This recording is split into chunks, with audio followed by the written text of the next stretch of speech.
That's where I used to choke up to, right there. Just like that? What size bat? 34, 33. Never less than 35, never more than 36 inch. Really? What? 35, 35, you mean? No, I use 32, 33 ounce. But 35 35 inch. One time I used a 36 S2, but I choked up like this. See, let me tell you why. Because when you get into a lull, you never admit you're in a slump. Don't ever let a pitcher tell you you're in a slump. I would tell people you do one of 6 things when you get into a lull. You know what they are? Yeah. Okay? No, tell me. All right? Closer to the plate. Further away from the plate. Up in the box, back in the box. Choke up in the bat more, choke down in the bat more. Make it heavier, make it lighter. Never change your swing. Your swing got you to the big leagues. You change your positioning in the batter's box. Curveball's getting to you. Move up on it. You're not getting to it. Move up, move back on it. They're jamming you.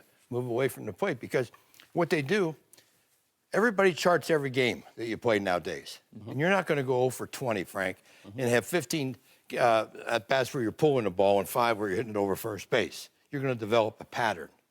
And you make your adjustments based on the pattern that you developed over 20 at bats. And if you're swinging and missing, you're pulling off. Hit the ball right back up the middle. You can't pull off, you hit the ball right back up the middle. How did people get you out? How did they pitch you? When I first came up, they tried to knock the bat out of my hand. That's what, when I was batting left-handed, I was back here. I wasn't nowhere close to that plate. The only way you could jam me is if I swung the ball that far inside. But I went into everything. I used to think I could hit the ball inside to left field, batting left-handed, better than I could the other way, because you get all your power when you go like that. All right? I can have the same swing. That's going to left field. This is going to center field. This is pulling.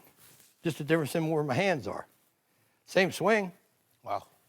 Pretty simple. Pete, that's church. That's why you got 4,200 hits. Well, That's good stuff, buddy. That is really good stuff. I really like the back in the box, forward in the box, up in the box. Never thought of it like that. What was the pitch that Never gave thought you of the that. most trouble? well, fortunately, I didn't see many. A screwball. Screwball. Yeah. How about you, Frank? Because the that? screwball works against being a switch batter. Yeah, right. We don't get too many of those right on right. No. What was the pitch that you said gave you nightmares? I would say the best pitch in baseball is a slider, hard slider. Hard slider from a righty. With tight rotation. Right on From a right. righty. Righty on right, tight See, if rotation. that wasn't for me, because it's always coming into me. Right, exactly. It's a big advantage to be a switch batter if Oh, you can hit boy. from both sides. Unbelievable. Yeah, it is. It is. For me, it was a split finger because I just looked like a fastball. That's tough, too. I Well, we don't didn't know, I have hit a split good- fingers when I played. They called fork balls. Fork balls. Same thing. Yeah. You can always tell if a guy's throwing a lot of fork balls. You know how? The catcher's missing a lot of balls. Exactly. Pete, the Because they one- bounce 'em. The one pitch that you would have hated is this new cutter. I mean, it's really changed Yeah. the game. Yeah. Pete, could you I agree with that. could When you I first hit came in, the they didn't ephus? have those. Huh? The ephus pitch?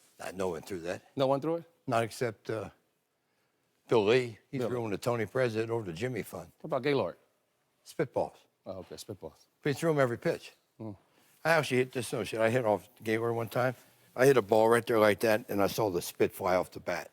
I swear to God I did. Wow. I got 5 for 5 that game. That was. I swear to God, Frank. I went like that, and he had some. That thing was so loaded. I saw the spit go off the ball. Pete, two questions. That's the truth. Were you a better hitter? Which one were you a better hitter? And number two, which one did you have more power? Well, I never met a switch batter before in my life that was a natural left-hand hitter. I was a better hitter left-handed, 307, and 294 right-handed. But because you're natural right-handed, you have more power right-handed. Yes. Most switch hitters, if not all, Mantle, Murray, all those guys, they have more power right-handed. Did you ever But go- you get more hits left-handed because, like I told you before, I got 3,000 hits left-handed. Advantage. Because you bat guess 65% of the time. Right-handed. If you was asked everybody in this room, if you're left-handed, raise your hand. One guy. See, that's the way it is in pitching. There's just no. You have more right-handers than you do left-handers in this world. Pete, did you ever feel, this is the weird thing, because I mean, I play with some great switch hitters, Teixeira being one of them. Yeah. And I marveled at having to take care of two swings. Frank, we had one, that was hard enough. Did you ever feel like one side you were in a slump and then you were on fire on the other side? No, not at all. You know what I used to do every day? I obviously don't do anymore. I played pepper every day with the bat boy. I love that. But I couldn't play pepper left-handed. I couldn't hit fungos left-handed. I was a great fungo hitter right-handed. Wow. Because this is my strong hand, throwing the ball up. Not this. Not this. Every day I played pepper with 3 guys. Did you like doubleheaders or did you hate them? Love them. Why? Well, because I didn't get tired. And I used to love hot days. Anything that's bad for a pitcher, I liked. Okay. Like cold. You know, it's cold, you don't want to play, Okay. but he can't get loose. Okay. Hot, he's sweating. He's going to get tired in the 5th inning. Okay. Pete, on a 7 o'clock game, what time were you at the stadium? The older you got, the earlier you got there. I didn't answer my question. What time did you get there? 3:30. Okay, that's not too bad. But back then, you guys didn't have a lot of batting cages and all that stuff. How'd you warm up? We had batting cages at Riverfront Stadium. Well, first of all, we had to take infield practice. Sparky day. used to say, if you can't take infield, you're not playing because there must be something wrong with you.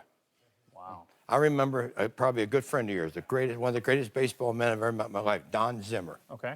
He was on my radio show 2 days after he quit in Colorado, and Don Baylor was the manager.